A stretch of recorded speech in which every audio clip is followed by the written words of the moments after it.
Good evening. Am I audible, visible, all fine? Can you hear me? Quickly confirm whether am I audible or not. सभी के सभी जल्दी से log in कीजिए और मुझे बता दीजिए कि क्या आप मुझे सुन पा रहे हैं, क्या आप मुझे देख पा रहे हैं कि नहीं। Right. Welcome everyone, very good evening. सबका स्वागत है आपके अपने इस चैनल में, बायजूस एग्जाम प्रेप चैनल में, जहां पे सिर्फ 9 बजे सैटरडे, संडे एंड मंडे को हम लोग सिर्फ और सिर्फ इकोनॉमिक्स के बारे में बात करते हैं। सो आज का सेशन, सुबह वाला सेशन कितने लोगों ने अटेंड किया था? सुबह 11 बजे we discussed Keynes liquidity preference theory. Right. आशा करता हूं सभी को बहुत अच्छा लगा होगा, बहुत सारी चीजें आपने नई सीखने को मिली होंगी वहां पे। यस। जी जी जी, I can see, I can read the comments. Yes. और बहुत बड़ा न्यूज आ चुका है सबके सामने। आई थिंक मैं बहुत लेट हूं, सभी के सभी ऑलरेडी सभी को पता होगा। राइट। यस। क्या है धमाका? धमाका ये है कि ऑलरेडी, जैसे यूजीसी चेयरमैन, ऑनरेबल चेयरमैन ने कहा था और वैसे ही उन्होंने किया। सो वैसे आशा नहीं थी लेकिन हो गया।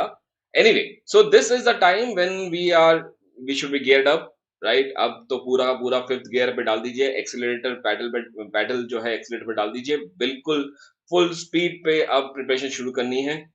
अभी तक बहुत सारे स्टूडेंट्स अभी ये सोच रहे हैं कि कब होगा कब नहीं होगा। अभी तक तो दिसंबर 21 का पेपर नहीं आया, जून 2022 का भी आ गया, तो अब तो ये और बढ़िया हो गया। So now this is the time. कल से ऑलरेडी शुरुआत हो चुकी है, 20 मई तक का टाइम दिया गया है। तो पहले कहीं अच्छा खासा 1 महीने का टाइम मिलता था, 1 हफ्ते का टाइम मिलता था करेक्शन करने के लिए। और जब से लास्ट कुछ टाइम से देख रहा हूं मैं कि यूजीसी जो है वो बहुत सक्रिय हो गई है, पर्टिकुलरली सैटरडेज को। तो शनिवार को ही रिजल्ट आता है, शनिवार को कट ऑफ डिसाइड होता, कट ऑफ आ जाता है, और शनिवार को ही नया नोटिफिकेशन भी आ गया। तो बहुत अच्छी बात है, अभी हमारे लिए तो यही इंपॉर्टेंट है कि आ गया नोटिफिकेशन और हम लोग यस फिफ्थ गियर पे चल रहे हैं ऑलरेडी। बहुत बढ़िया।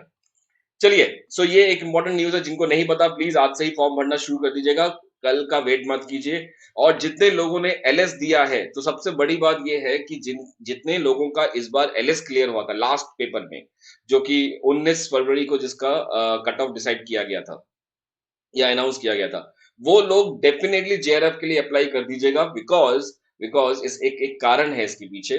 बिकॉज ज्यादा टाइम नहीं हुआ है, क्योंकि आप अगर प्रिपरेशन कर रहे थे, आपने जब पेपर दिया और अभी आप पेपर दे रहे हैं, तो ज्यादा गैप नहीं रहा। तो डेफिनेटली आप जेआरएफ के लिए अप्लाई जरूर कर दीजिएगा। 31 साल है इस पेपर के लिए जेआरएफ की age limit. So please do apply for JRF also. ये मेरे हिसाब से, अगर मैं आपकी जगह होता तो मैं डेफिनेटली करता। अगर मेरा एलएस हो चुका है और मुझे जेआरएफ चाहिए, तो मैं इस बार का अटेम्प्ट जरूर देता, मैं अगली बार का वेट नहीं करूंगा। Don't do that. Because at least economic survey तो चेंज नहीं हुआ, अगली बार दूंगा तो और भी नई चीजें आएंगी, नया डेटा पढ़ना पड़ेगा। तो इससे बढ़िया है कि अभी दे दीजिए। राइट। और एक छोटी सी खबर ये कि please, this is the batch launch. 6 मई से हम लोग ये बैच लॉन्च कर रहे हैं। तो I will be starting with the macro economics. Right. और जिस तरीके से आई थिंक पेड स्टूडेंट जो है, जो मुझे माइक्रो में फॉलो कर रहे हैं, तो they might have seen overall change, पूरा का पूरा approach, depth, content, everything. So do join me for this. You have to just call this number for any further information. So ये नंबर है, शायद अगर नीचे बार में छुप रहा होगा तो इसका नंबर है 924133 और 666। सो बहुत सिंपल सा नंबर है, 924133 right. Okay, fine fine, yes yes yes. चलिए, let's start with the today session. क्या शुरू करें आज का सेशन? चल वी स्टार्ट। आज के इस क्वेश्चन पेपर में बहुत सारे बहुत सारे बहुत सारे यूनिक क्वेश्चंस हैं। ऐसा ऐसे ऐसे क्वेश्चंस हैं जो कि मैंने एक बार पेपर देखा, मुझे लगा ये तो बहुत इंटरेस्टिंग होने वाला है, बहुत इंटरेस्टिंग होने वाला है। यूजीसी नेट एलए मींस नहीं होता, एलएस का मतलब है लेक्चरशिप। लेक्चरशिप। जी जी जी, जिनका जिनका ऑब्वियसली जेआरएफ, जो जिनको जेआरएफ करना है, जेआरएफ कीजिए। राइट। ओके, चलिए। यस, हिंदी मीडियम का भी मैंने यहाँ पे लिया है, हिंदी मीडियम का। This is the, you can see the Hindi medium के हिंदी में क्वेश्चंस हैं। राइट। चलिए शुरुआत करते हैं। Which is called as Gossen second law. देखिए जिनमें ज्यादा एक्सप्लेनेशन नहीं चाहिए, जो आपको पता है जल्दी से क्विकली मूव अवे कर जाएंगे इसमें से। तो Gossen second law, it is the law of equi marginal utility, जो कि होता है M U X upon P X is equal to M U X upon P Y is equal to M U M. तो ये हो गया Gossen second law, that is the law of equi marginal utility. तो ये आपका हो गया। First law कौन सा होता है? Law of diminishing marginal utility, right. चलिए उसमें क्या होगा? It will be M U X upon P X is equal to M U M, where M U M का मतलब क्या है? मार्जिनल यूटिलिटी ऑफ मनी, जो कि कांस्टेंट रहता है, राइट। यानी कि अमीर और गरीब जिस शिद्दत से 1 रुपए खर्चा करते हैं वो कांस्टेंट रहता है। चलिए तो इसका आंसर हो गया A. Yes.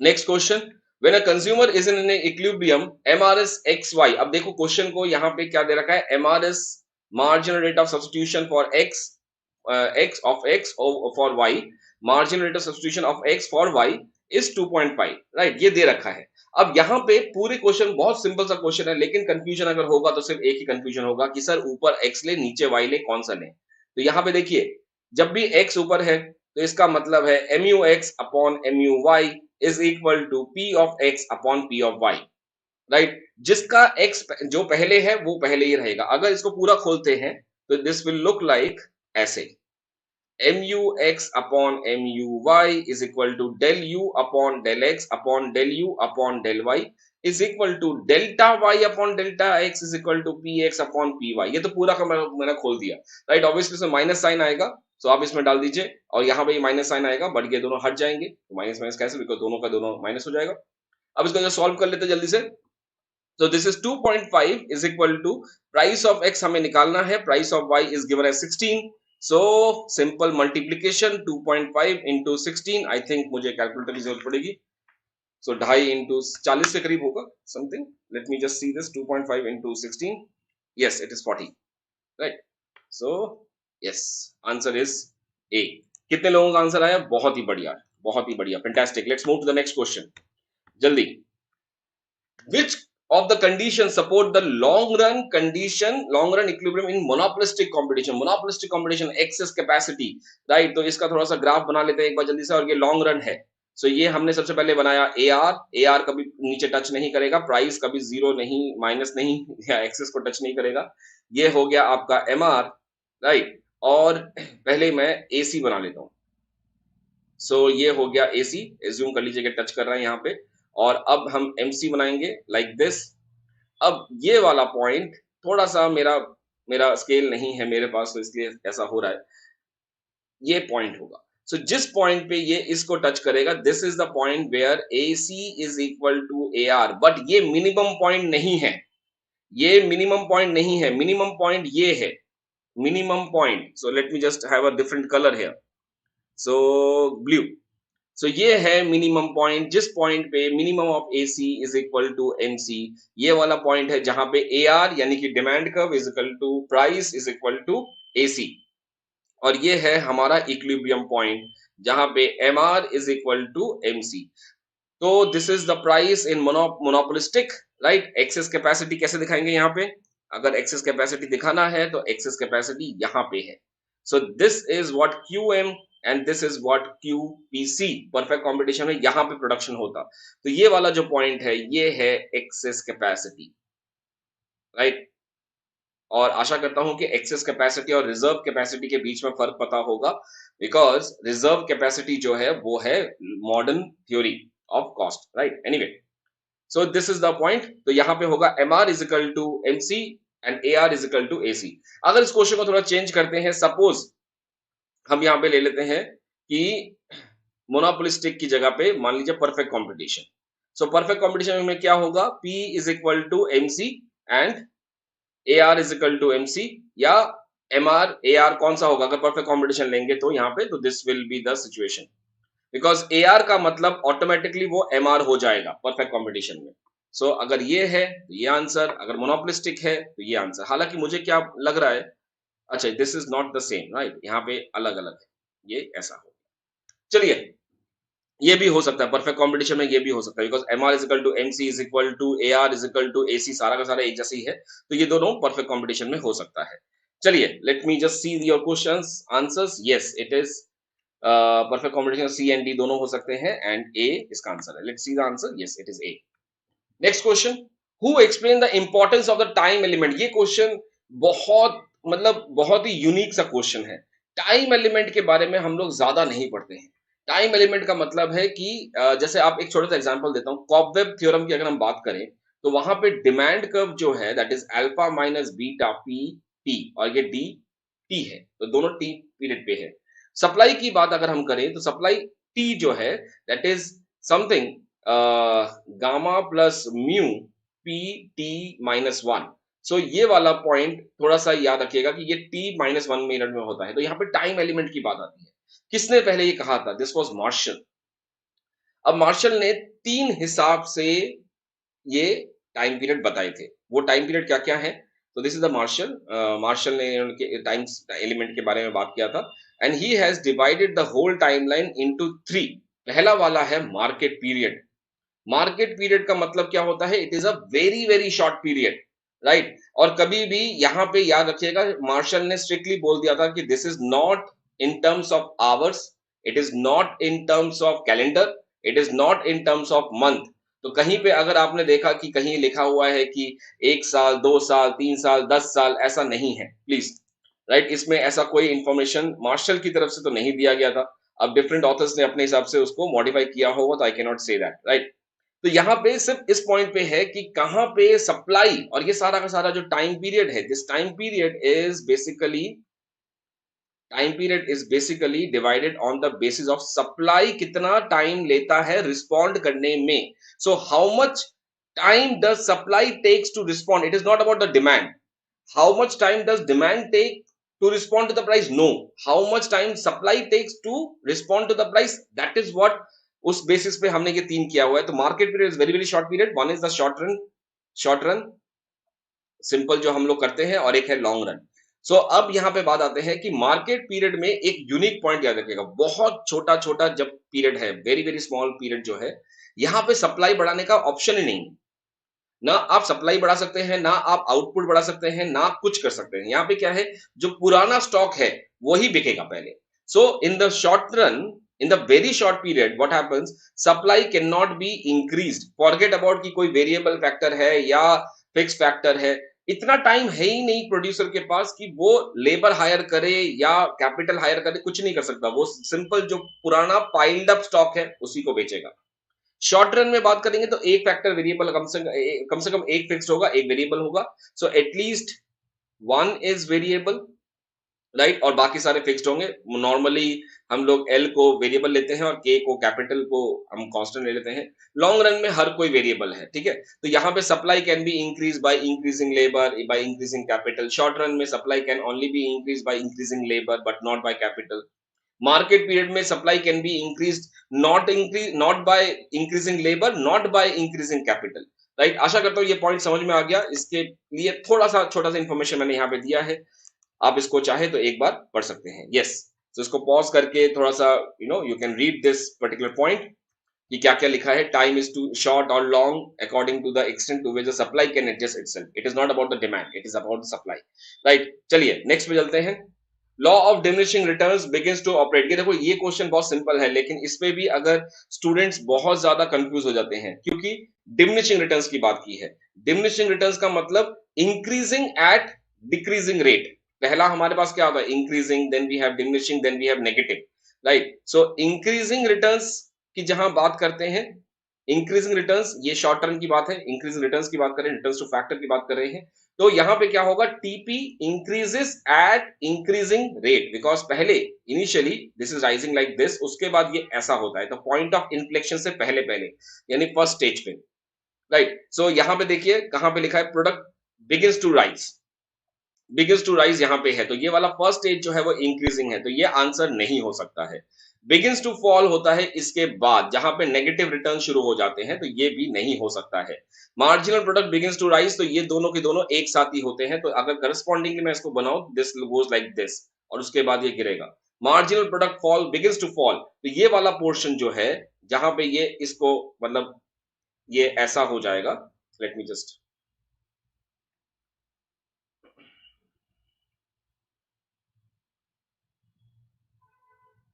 Right, this is what the diminishing return. तो ये वाला है the where the marginal product begins to fall, right. अब यहाँ पे याद रखिएगा the dTP upon DL it is greater than 0 but D square TP upon DL square is less than 0, यानी कि slope of MP, slope of TP वो जो है वो घटते क्रम में बढ़ रहा है, it is increasing at decreasing rate because ये कॉन्केव पार्ट आ गया। So the answer will be D. I suppose this is all clear. Yes. Moving to the next question. This is the D part. Yes. Next. Consider the following statement regarding Edgeworth duopoly. और ये Edgeworth duopoly I will be covering in my new mini series. तो बहुत जल्द ये वाला series मैं launch करने वाला हूँ, most probably from the next week onwards. तो ये वाला जो है, जो ऐप पे फ्री सीरीज होते हैं, वहां पे ये मैं पढ़ाऊंगा एनीवे एडजवर्थ डुओपोली के बारे में। सो इतना याद रखिए इस क्वेश्चन का आंसर देने के लिए, एडजवर्थ डुओपोली जो है वो है बर्ट्रेंड का extension, it's a extension of Bertrand, right. उसी तरीके से स्टेगलबर्ग जो है, Stackelberg is an extension of Cournot, it's an extension of could not.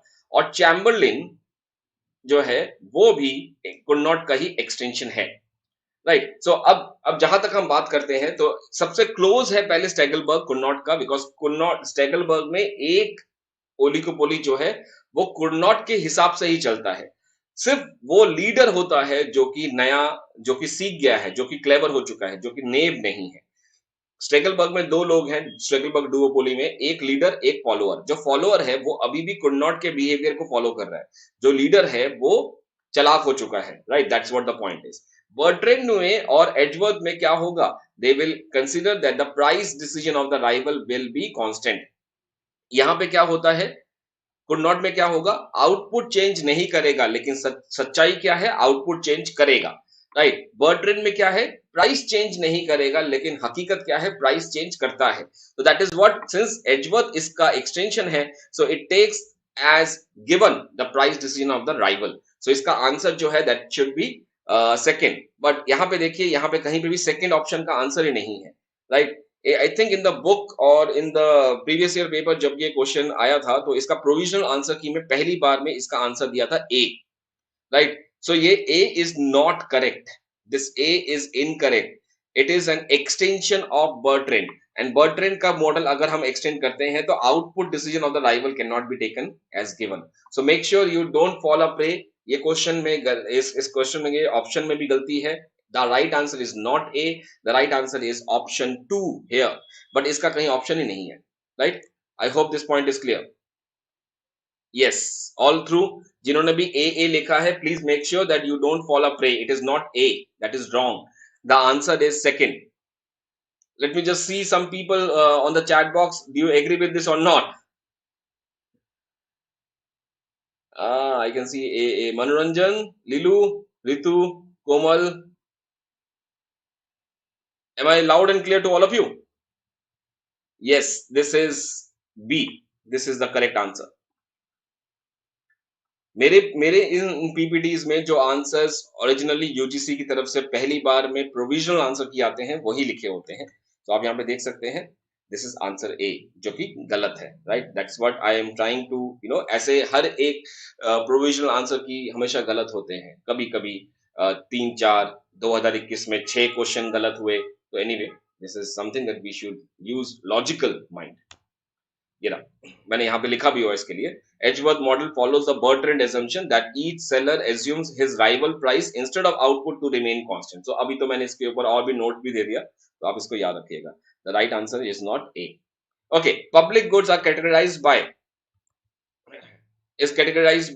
collective consumption, divisibility, non inclusion, rival consumption. तो क्या होगा इसका answer, public good is basically non excludable, non rivalries, right. So rivalries तो नहीं हो सकता, non excludable हो सकता है, और कलेक्टिव कंजम्पशन, बिकॉज दोनों के हम सब एक साथ मिलके कंज्यूम करते हैं उसको, right. So I think 1 and 3, I think this is the right one. Let's see the answer. इसका आंसर नहीं है, अच्छा, maybe some problem. Anyway, among the following what causes market failure. Market failure cause होने के बहुत सारे conditions हैं, हमने 13 कंडीशंस पढ़ी हुई हैं। एक्सटर्नैलिटीज होता है, एक्सीमेट्रिक इंफॉर्मेशन होता है, price ceiling, price war, adverse selection, lemon market, imperfect competition, right, that is a monopoly, monopolistic, oligopoly, ये सारे के सारे, राइट, और मुझे याद नहीं आ रहा कुछ और there were 13 list, right, anyway. So यहाँ पे देखते हैं तो इट इज पॉवर्टी नहीं है, प्लीज। बहुत सारे स्टूडेंट मुझे जब भी मैं बोलता हूँ मार्केट फेलियर के बारे में तो वो पॉवर्टी डाल देते हैं, पॉवर्टी नहीं है। Poverty is not a cause, poverty is not a cause. Poverty को ठीक करने के लिए गवर्नमेंट जब मार्केट में इंटरफेरेंस करती है वो मार्केट फेलियर करता है। Example, subsidising electricity, right. तो मार्केट एफिशिएंसी का खेल रहे हैं तो यहाँ पे क्या होता है, वेलफेयर बढ़ाने के लिए हमने मार्केट एफिशिएंसी के साथ छेड़खानी किया, जिसकी वजह से मार्केट फेलियर हो जाएगा। Anyway, pollution one of the externalities is again the same thing, what you say, Lindahl solution, public good, right, then common pool resources, common resources, environmental goods, सारे सारे मार्केट फेलियर कॉजेज हैं।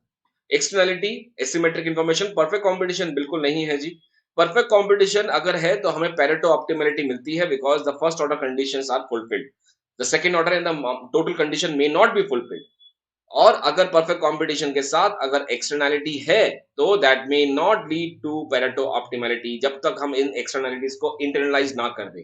Anyway, the answer will B 1 and 2, 1 and 2, it is C, right? Let's move to the next question. Okay, this is the Hindi, इसका हिंदी आ गया, C answer हो गया। शायद मेरे ख्याल से आपको दिख रहा होगा, सी इसका आंसर होना चाहिए। यस, यस, आई थिंक यहाँ पे है शायद वो तोशिया मैम के बार के पीछे अगर नहीं छुप गया हो तो दिखेगा आपको। Yes, it is imperfect competition अगर होगा।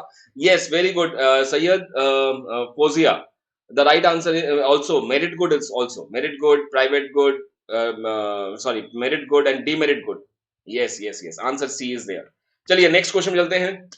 Assuming the wage price flexibility, the classical economists asserted that a decline in the money wage, जब भी वेज कम होगा, प्राइस कम होगा, तो इस क्या होगा, वेज कम अगर हो गया तो that basically implies that the labour is cheap, labour is cheap, labour cheap अगर हो गया तो इसका मतलब क्या है, that the supplier can hire more labour, more labour. और जब मोर लेबर हायर करेंगे तो क्या होगा, मोर सप्लाई, मोर सप्लाई हो गया।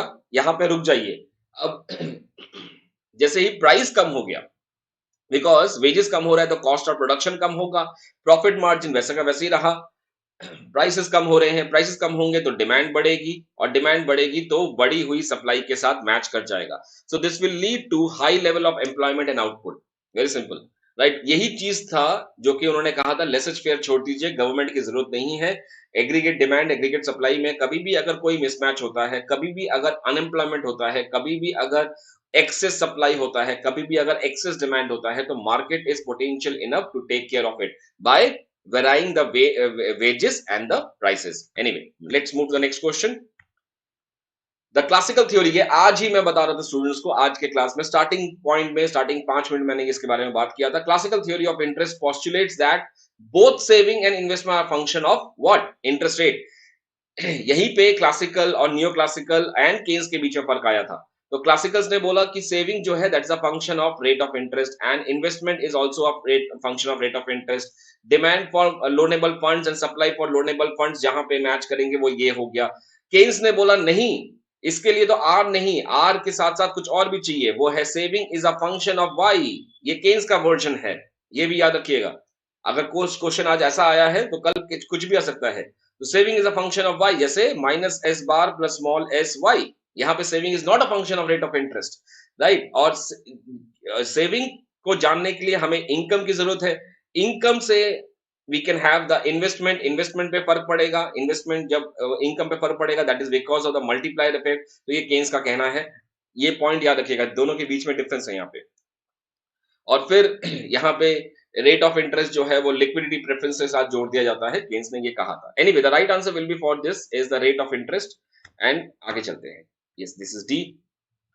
Okay, the relative income hypothesis of Duesenberry. देखो, relative income hypothesis of Duesenberry, ठीक है, रिलेटिव इनकम हाइपोथेसिस, ठीक है, such that income increases, consumption function shift above and therefore. देखो, ये सिंपल सा फंडा है। एपीसी के बारे में बात की गई है, सपोज गेस, तो एपीसी का मतलब है सी अपॉन वाई। जैसे ही इनकम बढ़ा, कंजम्पशन शिफ्ट अबव, तो यानी कि कंजम्पशन भी बढ़ रहा है, such that APC is constant.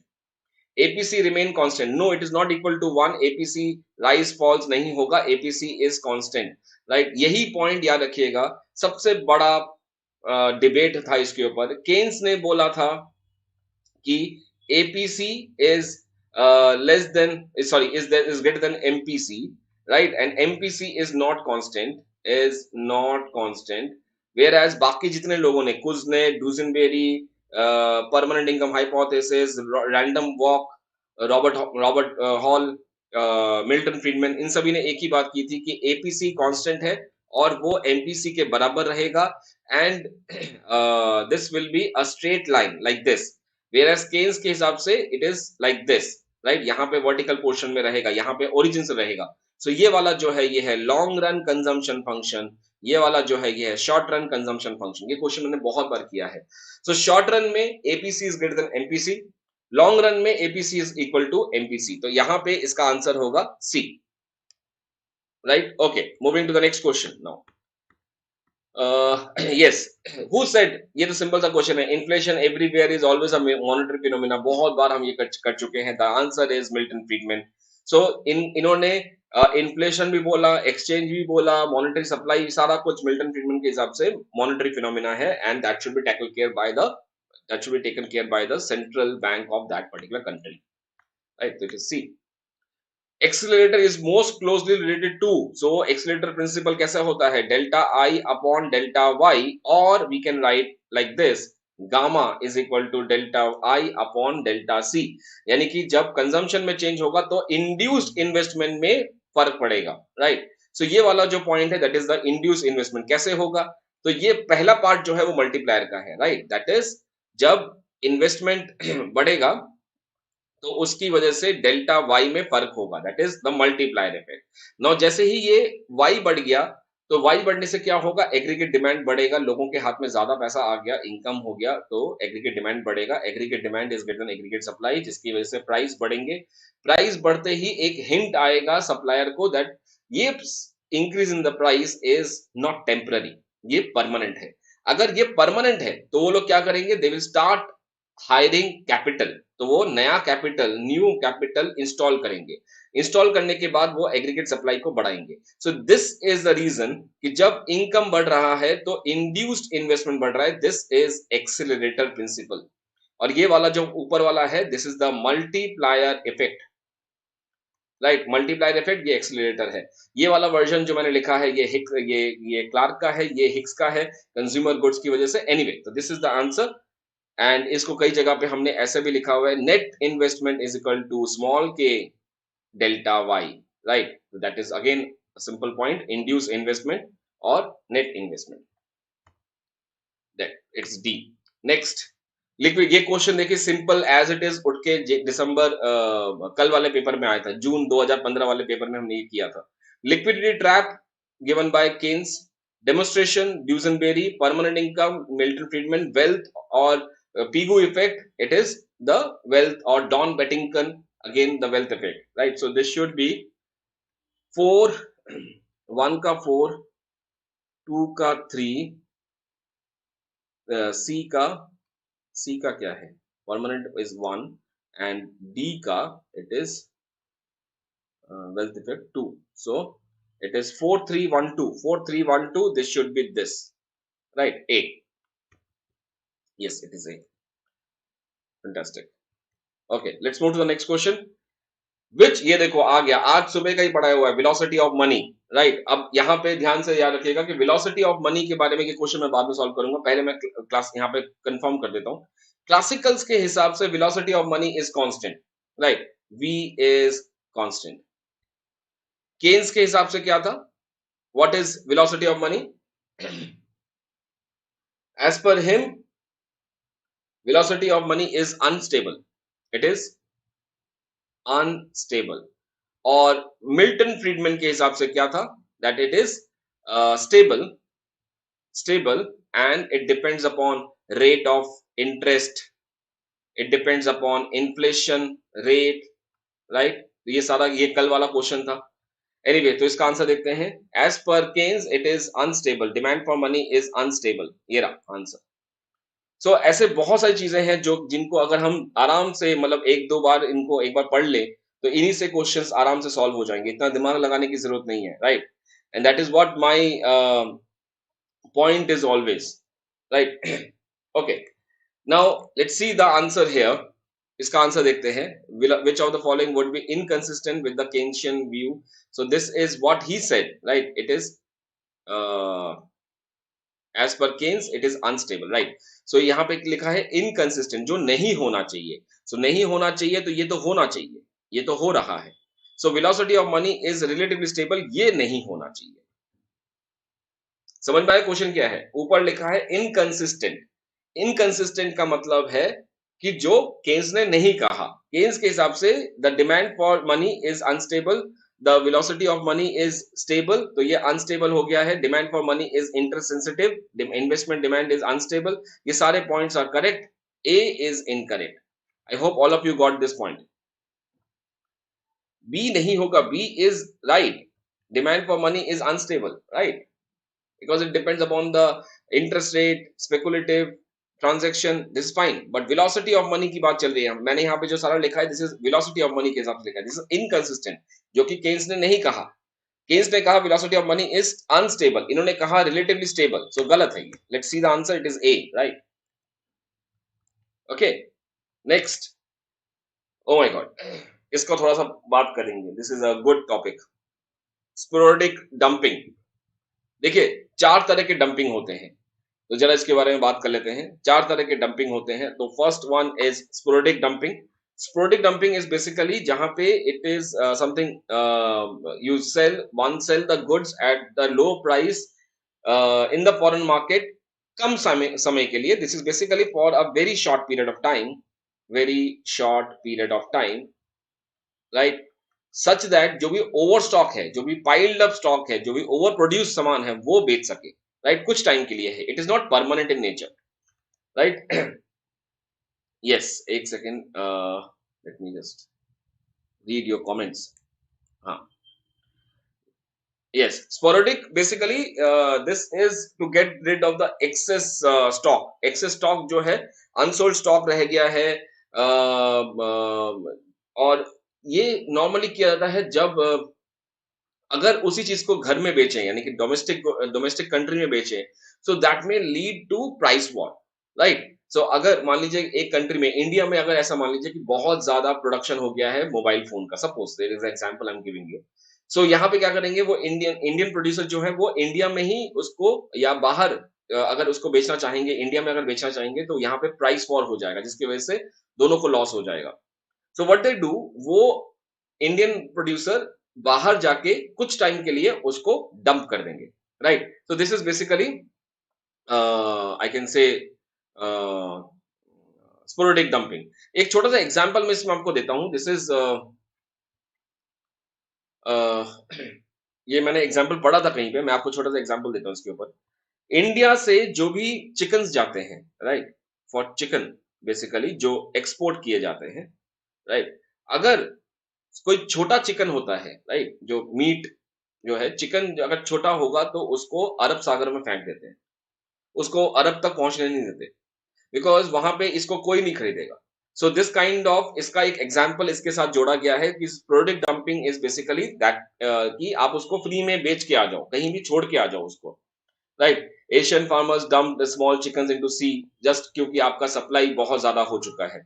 Then you have predatory dumping, this is right, जो लिखा है this is right, just to get rid of the inventory stock. यहाँ पे कोई स्कीमेटिक दिमाग में नहीं चल रहा कि हाँ हम जाके उनके फॉरेन कंट्रीज के प्रोड्यूसर्स को उनको उनका मार्केट खा जाएंगे, ऐसा कुछ नहीं है। Predatory dumping is destroying of the competitors even at a loss initially and then after eliminating of the competitors selling product at a high prices। ये बिल्कुल सही है। This is also called as intermittent dumping।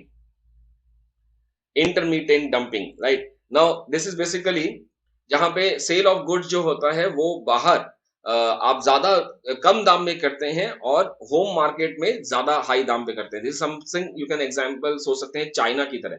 China जो है वो अपने देश में उसको कम दाम में बेचेगा, हमारे देश में वो सॉरी अपने देश में वो ज्यादा दाम पे बेचेगा, हमारे देश में आर्टिफिशियली वो कम दाम में बेचेगा, right? So this is basically the intermittent dumping. Persistent dumping is selling a product at a lower price in the foreign market due to the difference in the elasticity of the demand at home and the foreign market. I do agree with this to certain extent, but not to complete extent. Persistent dumping is basically not because of the elasticity. Elasticity के लिए जो concept है वो है reverse dumping. वो है reverse dumping. Reverse dumping एक ऐसा कॉन्सेप्ट है जहां पे हम बाहर नहीं जाके अपने ही देश में उसको कम से कम दाम में बेचते हैं, जो कि प्राइस लो करके बेचते हैं, और वो होता है because of the elasticity concept. Persistent dumping is basically, this is fine, ये कि हाँ ये लंबे टाइम के लिए होता है, this is something for the long period due to difference in the elastic, not due to the difference in the elasticity concept, ये थोड़ा सा गलत हो जाएगा।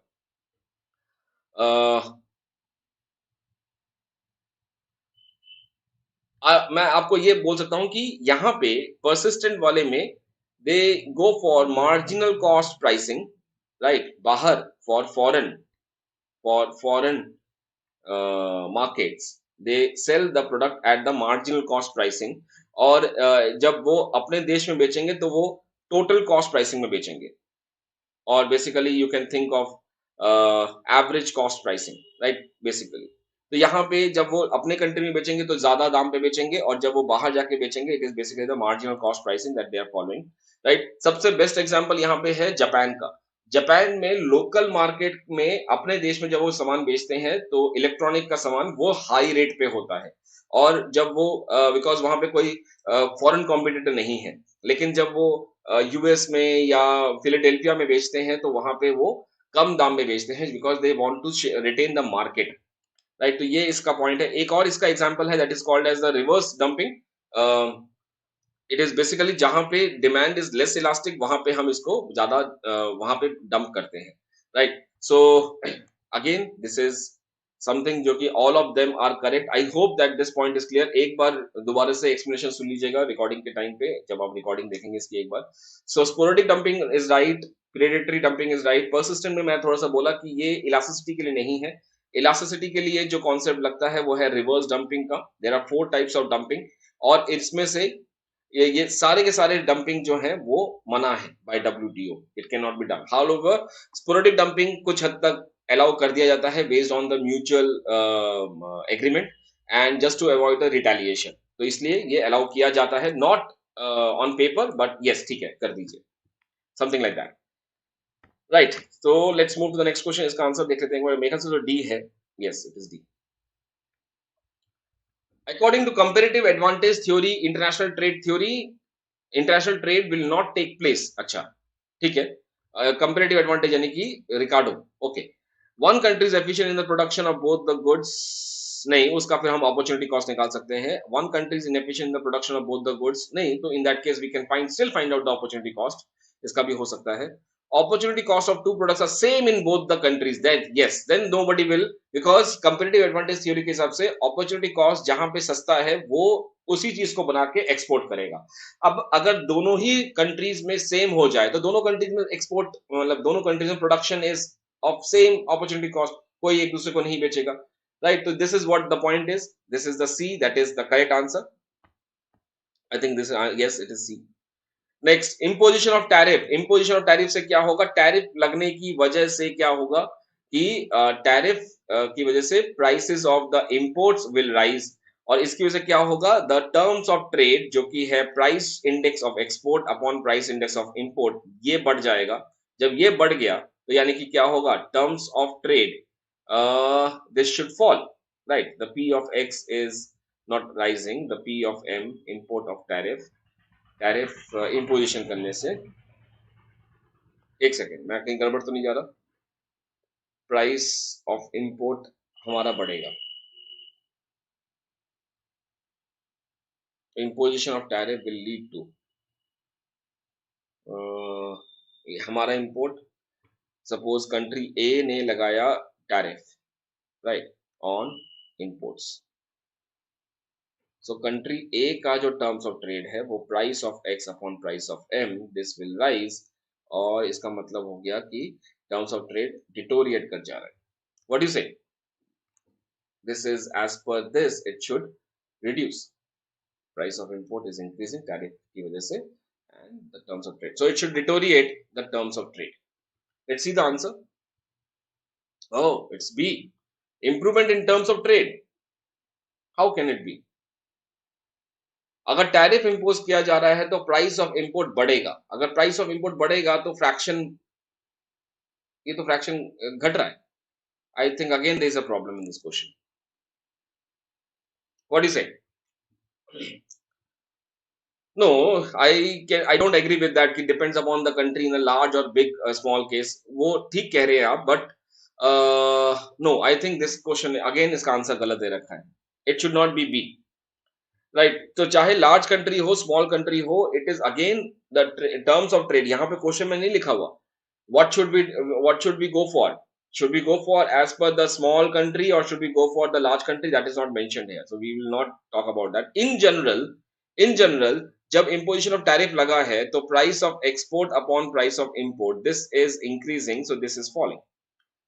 अब ये भी हो सकता है. Now this is again another possibility that I am thinking about. जब टैरिफ लगा तो हमारे एक्सपोर्ट्स का दाम बढ़ गया. Can happen. Suppose country A country B, suppose एक ऐसा कर लेते हैं US and India. So we are Indians, right. So US ने क्या किया, इंडिया के इंपोर्ट्स पे, इंडिया के जो गुड्स हम एक्सपोर्ट कर रहे हैं, imposed tariff, let impose tariff on Indian products. अगर यूएस ने इंडिया के प्रोडक्ट्स पे टैरिफ लगाया तो इंडिया का जो टर्म्स ऑफ ट्रेड है वो हो जाएगा price of export, price of import, ये बढ़ जाएगा. तब हो सकता है, बिकॉज इंडिया का एक्सपोर्ट यूएस का इंपोर्ट है. यूएस ने टैरिफ लगाया अपने इंपोर्ट्स पे, यानी कि इंडियन एक्सपोर्ट्स पे, और इंडियन एक्सपोर्ट्स पे लगते ही उसका दाम बढ़ गया, तो it can lead to improvement. But normally अगर हम देखें तो हम अपने पॉइंट ऑफ व्यू से बात कर रहे हैं. आई think this is something that can be the explanation. Right, so I think A is the answer. Let's make it simple. So A is the answer. I think it should not be B. बाकी तो हम challenge में देख लेंगे, कोई दिक्कत नहीं है.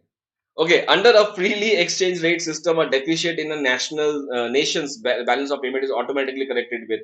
So deficit है, ये simple याद रखिएगा, mnemonic. It is SADD. Surplus अगर होगा बीओपी अकाउंट में तो एप्रिसिएशन से ठीक होगा, एप्रिसिएशन होगा. डेफिशिएट अगर है तो डेप्रिसिएशन होगा, तो डेप्रिसिएशन ऑफ द करेंसी. अब यहाँ पे दोनों चीजें लिखी हुई हैं. हाँ, डेप्रिसिएशन ही है तो this is the depreciation of the currency. Deficit is corrected by depreciation of the country. Right, simple. Yes, next. Maastricht treaty. मैस्ट्रिक्ट ट्रीटी से क्या हुआ था, यूरोपियन यूनियन बना था. राइट, मैस्ट्रिक्ट ट्रीटी से यूरोपियन यूनियन बना था. इसका दूसरा नाम जो है that is the treaty of European Union. ये क्वेश्चन हैदराबाद के एसयू के पीएचडी एंट्रेंस में भी पूछा गया था. Maastricht treaty is basically the treaty of European Union. इस ट्रीटी में 12 कंट्रीज ने साइन किया था इसको. Right, so this was around somewhere, अगर मैं सही हूं 1991 या 92 में ये हुआ था. सो 12 कंट्रीज ने इसको साइन किए थे.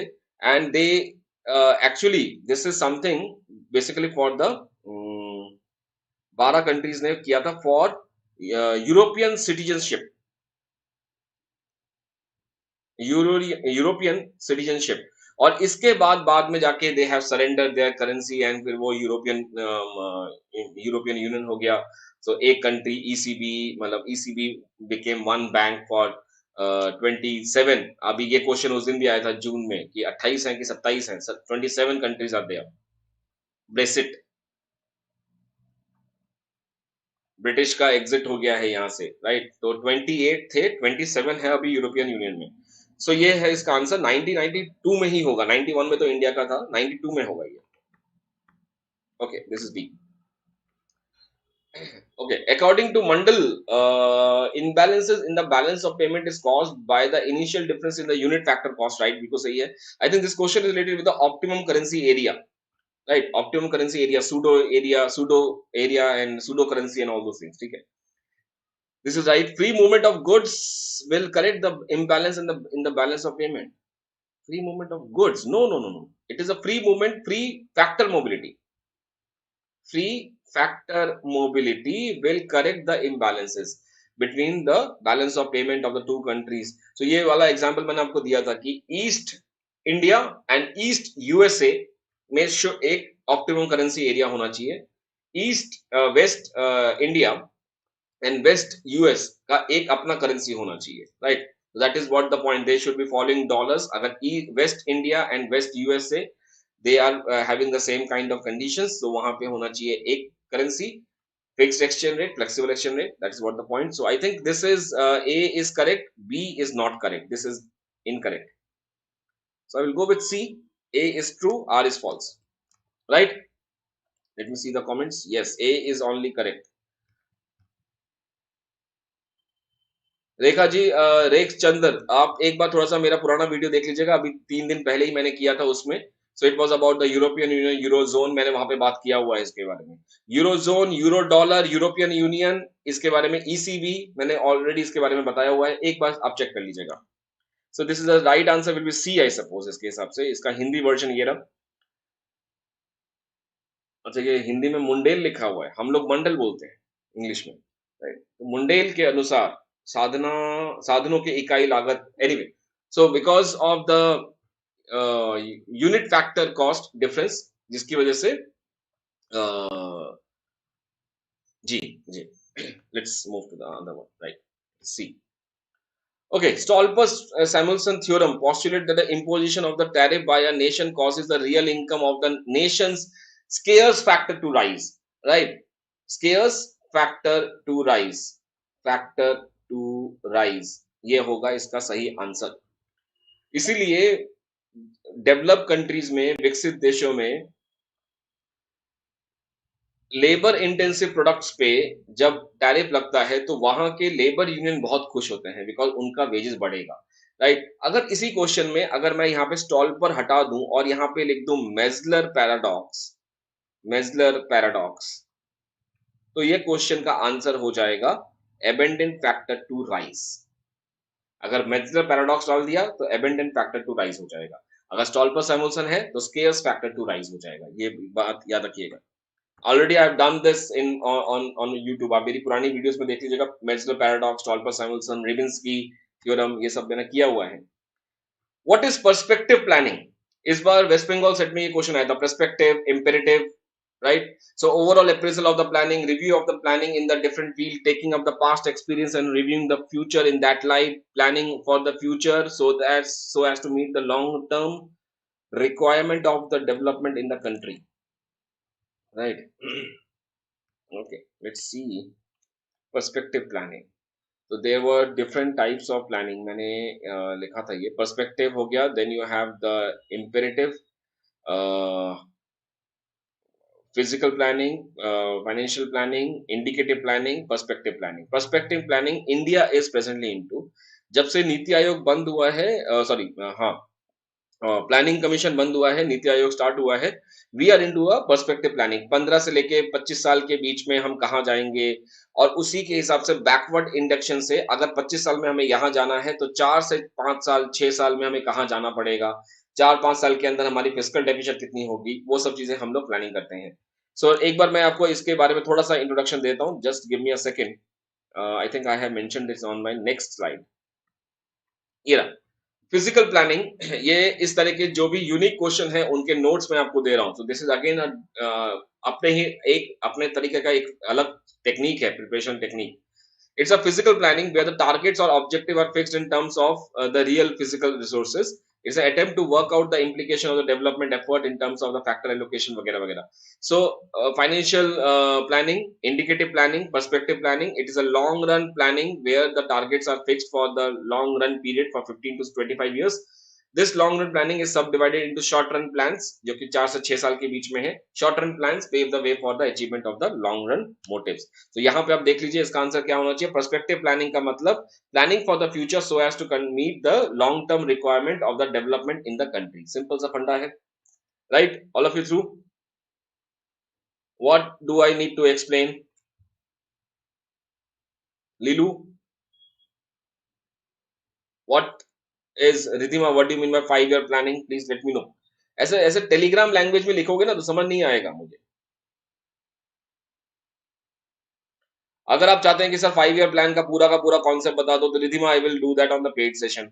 अगर अभी करना है तो अभी आप यूट्यूब के यूट्यूब में जाइए, वहां सॉरी मेरे ओल्ड प्लेलिस्ट में जाइए, वहां पे 5 year प्लानिंग का पूरा इंफॉर्मेशन है. Right. Okay Leelu, what do you want me to explain? I already explain that. What? Just think of it. अगर मैं ऐसे बोलूं ऑल एक्सप्लेन 5 year प्लान कुछ ना तो आप लोगों को समझ में आएगा. I think let's not waste our time. It's very important. I have already आप इसको जब चाहे इसको pause करके देख सकते हैं. It is very simple. I have done it in a very simple manner. Please write it. इसको देख लीजिएगा. Let's move to the next question. Trickle down effect. Trickle down का मतलब क्या है? It is a percolation effect, right? जब this is the surface, right? Surface of the land surface. जब बारिश की बूंदें गिरेंगी, example economic growth, the benefit of the economic growth will be there. So initially ये सिर्फ ऊपर के लेयर के जो लोग हैं उन्हीं को हेल्प करेगा. That is the richer will be getting richer and rich people will be getting richer and the poor people will be getting poor. धीरे धीरे करते करते ये नीचे तक परकोलेट करेगा and this will benefit the poorest of the poor, right? That is what the point is. So growing GNP take care of the poverty. Trickle down effect. Very simple logic and I will move ahead with this. Yes. Next, move to the next question. The right answer is A. ये question बहुत बार आया है. तो अलीगढ़ मुस्लिम university, Odisha, SSB 2021 में भी ये question पूछा गया है. Basic need approach was basically done by ILO in 1976, I suppose, if I'm not wrong. Right. Per capita income approach. This was done by Richard S. Throne, I suppose. Throne, something like this. इनका नाम कुछ ऐसे ही था. Throne, right? It was in 1968. As per the JSTOR paper, this is 1968. जो मैंने last time पढ़ा था. So Richard S. Throne 1968 per capita income approach as per for the economic development. This was the JSTOR paper में था ये. Human Development Index, अब इसके बारे में थोड़ा सा याद रखिएगा. 3 चीजें बता देता हूँ. नॉर्मल अगर आप देखें तो यहाँ पे 3 लोगों का नाम आता है, राइट? अगर बुक्स की बात करें तो सिर्फ 1 या 2 लोगों के नाम मिलता है. सबसे पहले पाकिस्तानी इकोनॉमिस्ट महबूब उल हक, right? Mahbub ul Haq and then you have Amartya Sen, उनका नाम. और एक और है, राइट, जिनका नाम है Meghnath Desai. Meghnad Desai also worked upon the HDI. Actually, concept जो था that was human development, that was basically given by Ul Haq. And since Ul Haq and Mehboob Ul Haq and Amartya Sen, they were very good friends. So इन दोनों ने मिलके they tried to come up with this. So Amartya Sen wanted that कि what you say, this should be in terms of rate, right? किसी एक तरह से rate में हो, but Mehboob ul Haq and Meghnad Desai convinced Amartya Sen कि it should be index, something like that. That is something मैंने कहीं पढ़ा है. So ये 3 लोगों का नाम Human Development Index approach के साथ जुड़ा हुआ है. That is somewhere in 1991 के करीब आया था. So अगर मैं इसको chronology order में बिठाऊं तो it should be 2, 1 and 3, right? 2, 1 and 3 is 1991, 1992. I think I will go with that. Okay. I have this much only. So this is B. इसका हिंदी वर्जन 11, तो इसका आंसर होगा 213. Let's move to the next question. Choose the correct statement for the economic development and answer the code. तो continuous process होता है. It is not a short term process, it is a long term process. So ये वाला जो है it is basically लंबे time के लिए होना चाहिए. It should not be a spur. अगर शॉर्ट टर्म होता है तो ये ऐसे से ऐसे हो गया, फिर नीचे भी जा सकता है. तो ये वाला पॉइंट और ये वाला point is not economic growth or economic development. Over a period of time it should be there. So continuous and long term process. This is 1 and 3. I will go with B. Let's move to the next question. इसी का देखते हैं. B इसका answer है.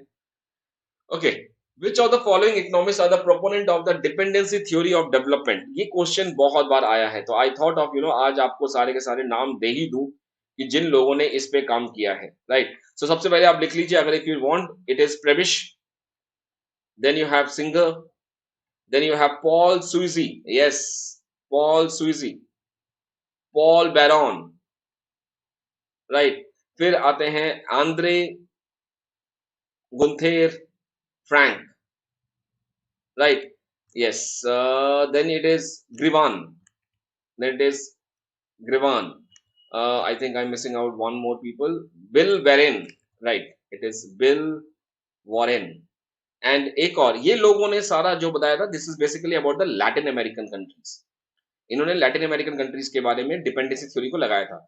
एक और है जिनका नाम है समीर अमीन, इन्होंने इस्लामिक कंट्री में डिपेंडेंसी थ्योरम को लगाया था। सो इनका नाम भी आप याद रख लीजिएगा। So I think I have included one of them, so it is ये दोनों के दोनों नाम आएंगे, so second and third. So wait don't write, I think अच्छी राइटिंग में मैंने पहले लिखा हुआ है शायद। Yes, I have written it, Meera.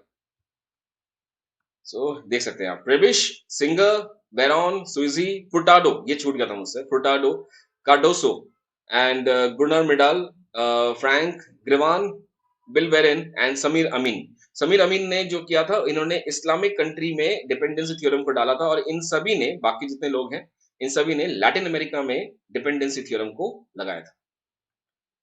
Let's move ahead. Is that so? एमुनल, okay, Ritu is saying, she's saying another name. I have to check this out. I'm not very sure about this. Emmanuel, ठीक है, I might be wrong in that case. Okay, let's move to the next question. What is true for neoclassical growth model? So rate of interest and profit are flexible.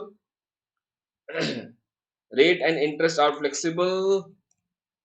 Okay, yes, they are. Capital is heterogeneous. No, capital is homogeneous. And what capital is?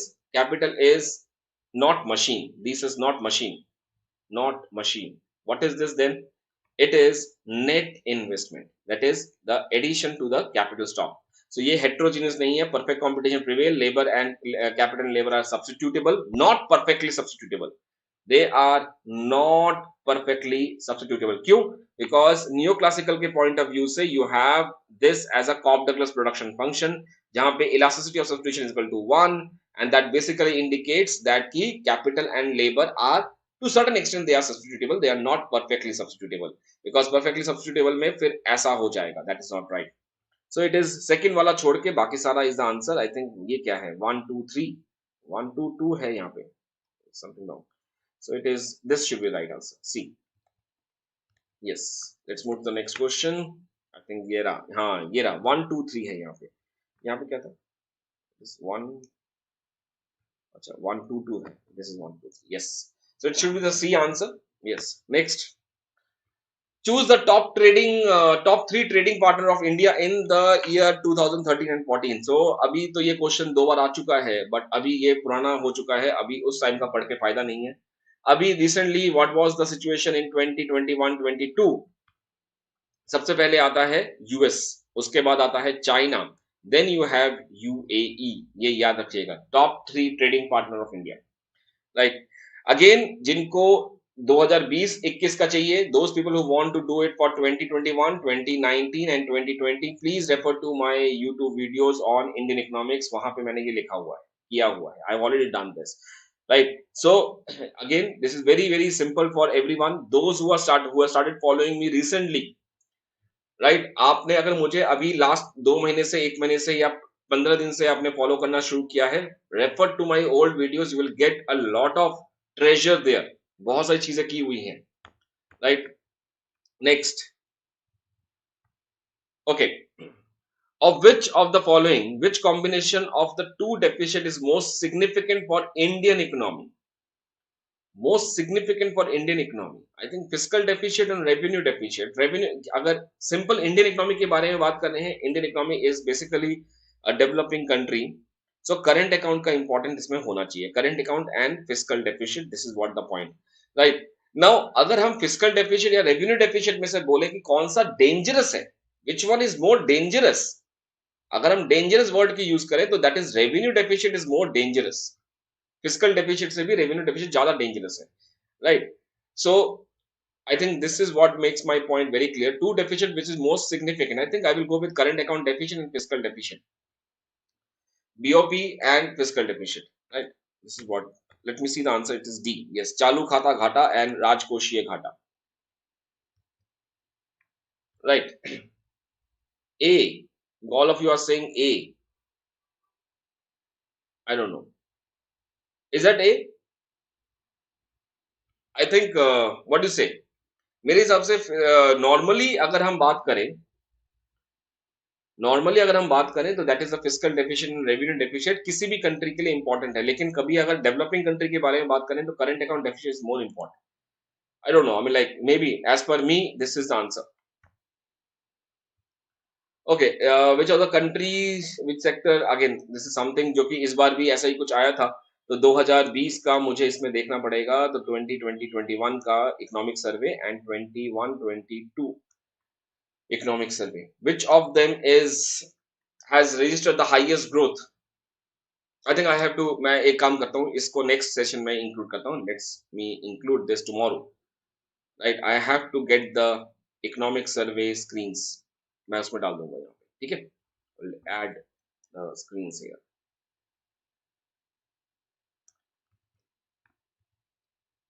Right?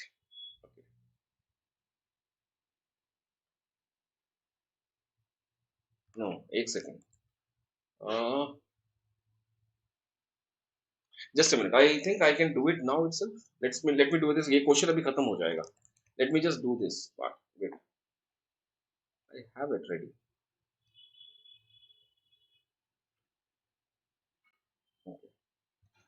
Yes. हाँ, agriculture था. अगर 2021 की बात करें तो वहां पे agriculture था. So I think yes, you can just see this. एक बार देखते हैं. वेट, या yes, now I just added it, तो इतना थोड़ा सा मुश्किल होगा. देखिए यहाँ पे क्या है. तो this is 2020, 19, 2021 and 2022 first advance estimates. सो इसके हिसाब से this is agriculture is 4.3, 3.6, 3.9. Industry यहाँ पे ग्रो कर गया है, that is 11.8. Okay, mining quarrying, यही क्वेश्चन आपके पास आया था. This is the sectoral trends from the economic survey. This is the same PDF that I had, और ये मैं ऑलरेडी यूट्यूब पे कर चुका हूँ. So 14.3, 12.5, 8.5, 10.7, services is 8.2, 4, 11.9, 10.7 and 8.6 तो टोटल ग्रोथ रेट है. ठीक है, अब इसको देख लीजिएगा. यहां से आप इसका अंदाजा लगा सकते हैं कि कौन सा वाले में सबसे ज्यादा है. तो what is the best one? सबसे ज्यादा कहाँ हुआ है? सबसे ज्यादा हुआ है माइनिंग में. This is number one, right? उसके बाद हुआ है, if you go for this, then it is 12.5, then it is manufacturing, right? उसके बाद आते हैं ट्रेड्स, होटल, ट्रांसपोर्ट में third. Then you have the construction sector 10.7 and public administration and defense 10.7. so both of them are going for 4, right? Okay, ये है इसका पूरा situation. सबसे कम है एग्रीकल्चर, और ठीक उससे ऊपर है financial, real estate and professional services. I suppose this. Yes, move to the next question I suppose. हाँ, इको मार्क. इको मार्क का कभी देखा है सिंबल किसी ने? Eco mark, it looks like this. Wait, ऐसा लगता है घड़े के अंदर. Eco mark, so it is basically good safe for the environment. Eco mark, right? Any more issues?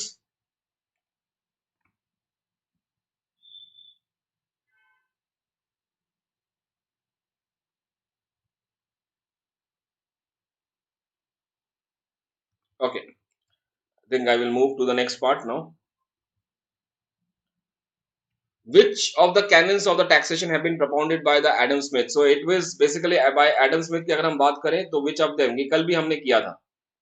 So these are basically equity, certainty, convenience, economy, और उसके बाद elasticity, productivity, variety, simplicity, diversity, uniformity, coordination, ये सब बाकी लोगों ने दिया था. तो एडम स्मिथ के द्वारा पहले 4 दिए गए थे. So it was basically what? Let me just see the answer. It's B. Yes, equity, certainty, convenience, and economy. Right. In some cracker packets. Yes, yes, yes, yes. You can see them. My slides is getting hanged now.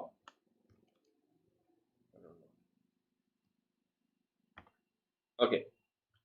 Displacement effect explained in the Peacock-Weisman hypothesis. So displacement effect. So यहाँ पे थे, this is the old tax, old expenditure. यहाँ से हम ऊपर जा रहे हैं. So this is my new tax, new expenditure. So this is what we say the displacement effect.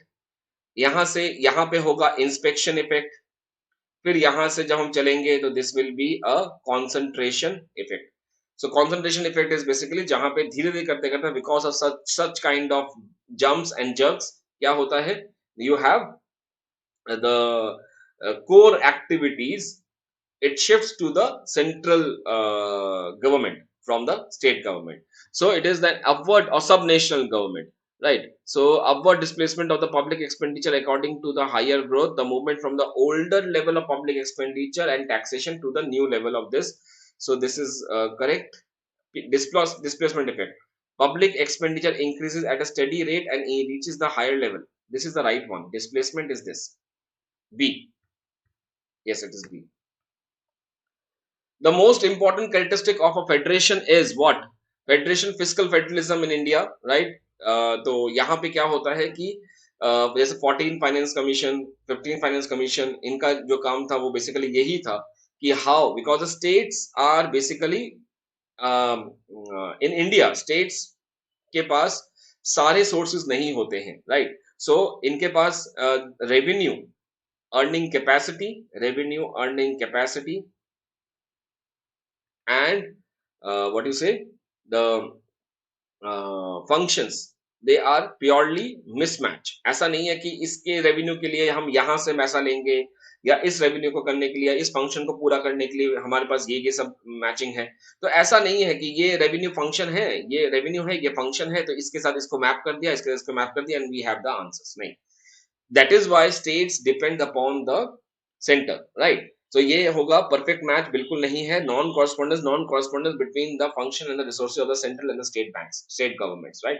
It is not a central supremacy over the state. It is basically हर जगह पे यही होता है. लेकिन over a period of time, if you see during the last 6 years, 82% of the central resources are being shared with the state and 82% ये हो रहा है and around 12% is being shared with the local municipality के साथ हो रहा है. It is C, as per the economic survey I'm talking about this part. Fine, I think I will be now winding up the session here. Rest of the question we'll do tomorrow, right? So since tomorrow again we are going to meet with this December 2014 paper 3 and paper 3 में 75 questions होंगे, तो I will like to do some part from here then tomorrow, right? We'll meet tomorrow again at 9 o'clock. I think it's already 10:10, dinner time for most of the students. Let's continue from there. Let's continue from here tomorrow at 9 p.m. on YouTube.